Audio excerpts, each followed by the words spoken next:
എൻ്റെ വീട്ടിലുണ്ടായിരുന്ന Penny boat നമ്മുടെ കുടങ്ങലിൻ്റെ ഫാമിലിയിൽ വരുന്നതാണ്.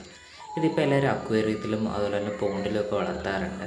ഇതിനെ ഞാൻ കേരളത്തിൽ നിന്ന് നേരെ കർണാടകയിലേക്ക് കൊണ്ടുപോകാൻ. അപ്പം ഞാൻ പാക്ക് ചെയ്തത് ആ ബാഗിനകത്ത് വെച്ചിട്ടുണ്ട്. ഡുട്ടുവിൻ്റെ ഓട്ടോയിൽ കയറി നേരെ ഞങ്ങൾ കായംകുളം സ്റ്റാൻഡിലെത്തിയിട്ടുണ്ട്. കായംകുളത്ത് നിന്ന് നേരെ ട്രെയിൻ കയറിയതാ അത് കർണാടകയിലെത്തിയിരിക്കുന്നു. നമ്മുടെ ബാഗും കൊണ്ട് പുള്ളിക്കാരൻ പോകുന്നത്. ഞങ്ങളത് ട്രെയിൻ ഒരു സൈഡിൽ കൂടെ പോകുന്നു.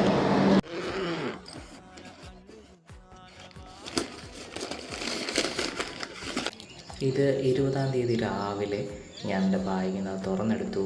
ഇവിടുത്തെ കർണാടകയിലെ ഗുൽബർഗയിലെ കാഴ്ചകളും സൂര്യപ്രകാശമൊക്കെ എന്നെ ഏൽപ്പിച്ചു. നല്ല സുന്ദരമായ കിളികളുടെ കരച്ചിലും. പിന്നെ അതിനകത്ത് നിന്ന് കുറേ ഉണങ്ങിയ പാർട്ടൊക്കെ ഉണ്ടായിരുന്നു, അതൊക്കെ അങ്ങ് മുറിച്ച് കളഞ്ഞു. പിന്നെ അതിനെ ഒന്നുകൂടെ ഒന്ന് ഷെയ്പ്പാക്കി. കുറച്ചേ ഞാൻ കൊണ്ടുവന്നുള്ളൂ, കാരണം ഇവിടെ ഒന്ന് പിടിക്കില്ലോ ഒന്നും അറിയത്തില്ലല്ലോ. അതുകൊണ്ട് അങ്ങനെയാണ് കൊണ്ടുവന്നത്. അങ്ങനെയാണ് ചെറിയ ചെറിയ പാർട്ടുകളാക്കിയിട്ട് നേരെ അതിനകത്തേക്ക് നേരെ പ്ലാന്റ് ചെയ്ത് വെക്കുമായിരുന്നു.